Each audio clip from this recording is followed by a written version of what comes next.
Angel Binda വേൾഡിലേക്ക് ഏവർക്കും സ്വാഗതം. ഞാൻ ഇന്ന് നിങ്ങളെ പരിചയപ്പെടുത്താൻ പോകുന്ന ഒരു പ്രിൻസസ് കട്ട് ബ്ലൗസാണ്. അപ്പം ഞാൻ ആദ്യം തന്നെ ഇതിൻ്റെ കൈകൾ കട്ട് ചെയ്തെടുക്കാൻ പോവാണ്. കൈയാണ് അതിനാണ് തുണി നാലായിട്ട് മടക്കിയിട്ടിട്ട് കൈ ഇവിടെ ഇഞ്ഞെടുക്കുവാണ്. അപ്പോൾ ഇവിടെ ഉണ്ടല്ലോ ഒരു 3-4 ഞുറു വേണം, അതുപോലെ വേണം കട്ട് ചെയ്യാൻ. ഞാനത് കട്ട് ചെയ്തുകൊണ്ട് വരട്ടെ. അപ്പോൾ തന്നെ ഞാൻ അതിൻ്റെ കൈ കട്ട് ചെയ്തെടുത്തിട്ടുണ്ട്. ഈ കൈ കണ്ട് ഇങ്ങനെ കട്ട് ചെയ്തെടുത്തിരിക്കുന്നത്. അതായത് നമുക്ക് ഇറക്കം 10.5 ആണെങ്കിൽ അതിനേക്കാളും ഇവിടം വരെ വരുമല്ലോ 10.5, അതിനേക്കാളും ഒരു 3 ഇഞ്ച് കൂടുതൽ ഈ ഭാഗം കൂട്ടിയെടുത്തോണം. അതായത് ഇവിടം വരെ വന്നിട്ട് പിന്നെ നേരെ ത്രികോണം പോലെ തന്നെ ഇങ്ങനെ വന്നോണം. അതായത് നമുക്കിവിടെ ഞുറിവിടാനുള്ളതാണ്.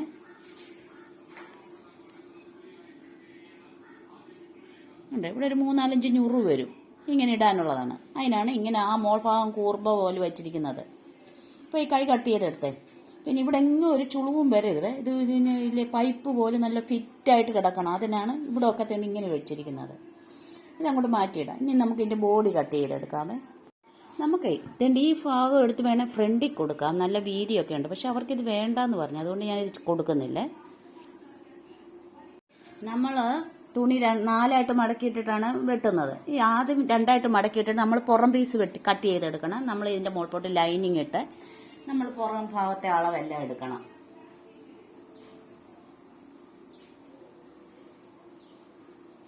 ആദ്യം നമ്മൾ കൈ കട്ട് ചെയ്യണം, പിന്നെ പുറം പീസ് കട്ട് ചെയ്യണം. ഞാൻ ഈ ബാക്ക് പീസാണ് അടയാളപ്പെടുത്തി ഇട്ടിരിക്കുന്നത്.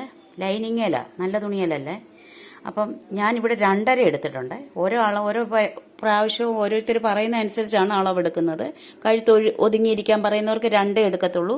ഇത് ഇച്ചിരി കഴുത്ത് അകന്നിരിക്കാൻ പറഞ്ഞവർക്ക് 2.5 എടുത്തിട്ടുണ്ട്.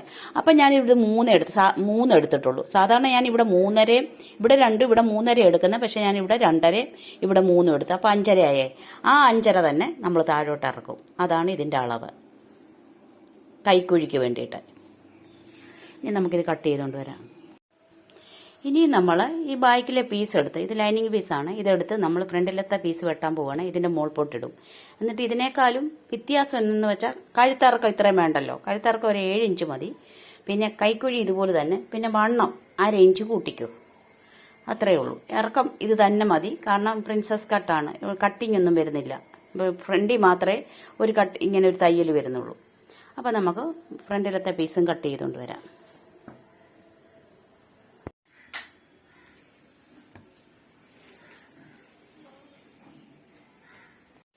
അപ്പോൾ അങ്ങനെ നമ്മൾ ഈ ബ്ലൗസും തയ്ച്ച് കഴിഞ്ഞാൽ പിന്നെ ഞാൻ ഈ പറഞ്ഞതുണ്ടല്ലോ, ഇത് നമ്മൾ 3 ഇഞ്ച് കൂടുതലാണ് എടുത്തത്. ഇനി അത് വേണ്ട, ഇച്ചിരി കൂടെ നമുക്ക് ഞുറു വേണമെങ്കിൽ അതുപോലെ കൂട്ടിയെടുക്കാം. പിന്നെ ഈ കൈ എങ്ങും ചുളിവില്ലാതിരിക്കുന്നതിനാണ് പൈപ്പ് പോലെന്ന് പറയുന്നത്. എങ്ങും കാണരുത്, ഏറ്റക്കുറച്ചിലുകളെങ്ങും കാണരുത്. നേരെ സ്ട്രെയിറ്റ് ആയിട്ട് താഴോട്ട് വരണം. പിന്നെ ഞാൻ പറഞ്ഞു തരാൻ പോലെ ഇവിടെ വിടവ് കാണരുത്. സാധാരണ ചില ബ്ലൗസ് നമ്മൾ തയ്ച്ചു കൊടുക്കുമ്പോൾ ഇങ്ങനെ വിടവ് വരത്തില്ല, അങ്ങനെ വരരുത്. ഇത് ഒപ്പത്തിന് നിൽക്കണം. കഴിവുണ്ട് ഒപ്പത്തിന് നിർത്തണം, അല്ലെങ്കിൽ ഉണ്ടല്ലോ തട്ടിപ്പോകും. പിന്നെ നമ്മൾ ആ ചുമന്ന ഒരു പടി എടുത്തതേണ്ടി ഇവിടെ പിടിപ്പിച്ചിട്ടുണ്ട്. ഇത് ഞാൻ തയ്ച്ച് പിടിപ്പിക്കുമായിരുന്നു ഇവിടെ.